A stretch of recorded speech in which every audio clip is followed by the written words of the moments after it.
A large fire is burning in St. John's Port, and it's setting off concerns about potential health hazards from toxic smoke. It's already triggered some nearby school closings. I'll tell you about all of that.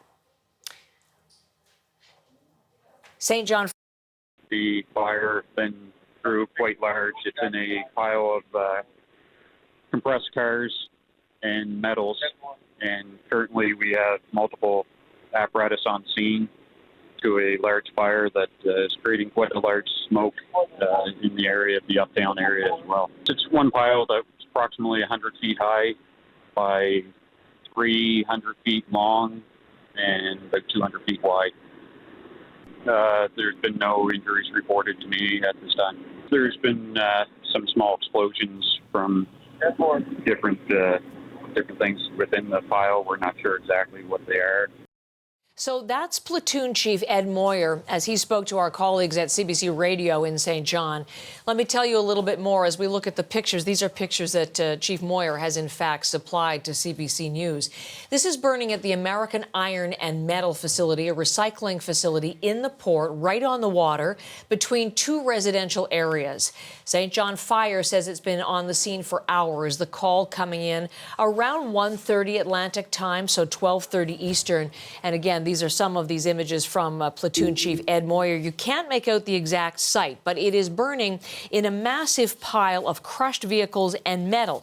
And the impact so far, 3 school closures: St. John High School, St. Malachi's Memorial High School, St. John the Baptist King Edward School, all closed because of concerns about smoke and air quality. All 3 are east of the fire. Now, on the other side, that's on the other side of the St. John River, we are seeing no wider air quality alert, though, from officials, but St. John Fire is advising people in the area to stay inside, to keep those windows closed. Now, the recycling scrapyard, American Iron and Metal, AIM. It has been a point of contention in the community over the years. Let's bring in Harry Forrestal. He's the host of CBC News New Brunswick at 6 p.m. He is on the phone with me from Fredericton, knows this story very well, knows the location very well. So, Harry, tell us a little bit more about the facility and its location right there in St. John. Well, Heather, this could not be any closer to the center of St. John, to the Uptown Business District. Even if we're on top of City Hall, this is about a kilometer away from the center of town, between the Digby, Nova Scotia ferry terminal and other recently renovated container wharves that belong to DP World. And the site of American Iron and Metal occupies must be close to a quarter of the port facility that it dominates. It is an area that is comprised of huge mounds of crushed metal. There are often heavy equipment operators in the area. It creates a lot of noise, a lot of turmoil.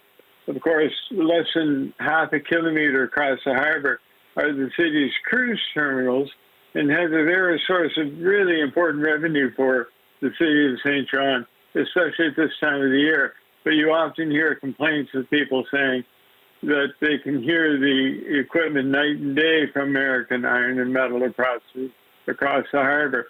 And then literally across the road on West St. John, across the road from American Iron and Metal, there are residential homes and neighborhoods in lower West St. John that would be affected by this as well. So you can imagine the smoke, the flame that we're seeing is richly evident to residents all over St. John, but especially in the Uptown area where those 3 schools you mentioned, Heather, have been closed. So far, Harry, just letting you know, yes, the 3 schools closed thus far. The Mayor Donna Reardon, just called us back. We did an interview with her on the air, and she was saying that there's no formal evacuation order yet, but she wanted us to know that they are planning. The city is planning in case a residential evacuation is called. They're not sure exactly what they're working with because they're not sure exactly what is burning in this huge scrap metal facility. Harry, you talked about noise and you talked about turmoil. What's the relationship with this company, this plant, and the people of St. John? It's very often antagonistic, I would say, aggressive, that's for certain. The company, American Iron and Metal, is run by Herb Black. It's a family-owned business, and they have operations all across Canada, all around the world, in fact. And Herb Black is quite an aggressive defender of his company's operating procedures. And they have come under question many times in the past few years because, as I mentioned, that site, that operation, they're crushing metal. There are often small explosions of propane tanks and very often much larger window rattling explosions that have people on the west side of St. John worried.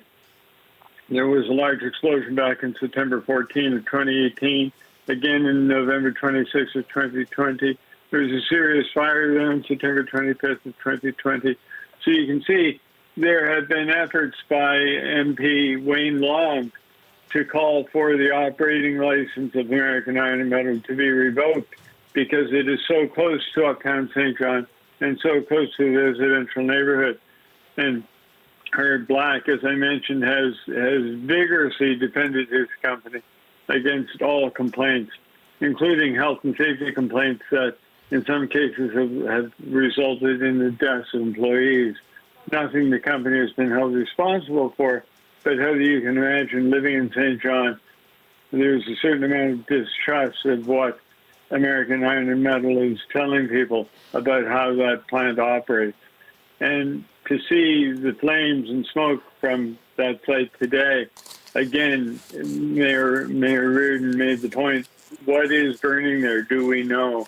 Mm-hmm. And the concern is what is coming out of all that smoke will be paramount in the minds of the city council and emergency officials. They've certainly expressed to us on the air and to colleagues at St. John on CBC Radio, Harry, that reiterating just what you said, they consider it an inappropriate location right there in that port area, so close to downtown operations, close to residential, and this is just adding real impetus to that conversation. And the limit as well to what the city can do about it, Heather, because as Mayor Reardon pointed out, this is federal property. Right. The Port of St. John is not owned or run by the city. So there's a limit to what city authorities can do in terms of invoking bylaws and rules that would affect the operation of AIM.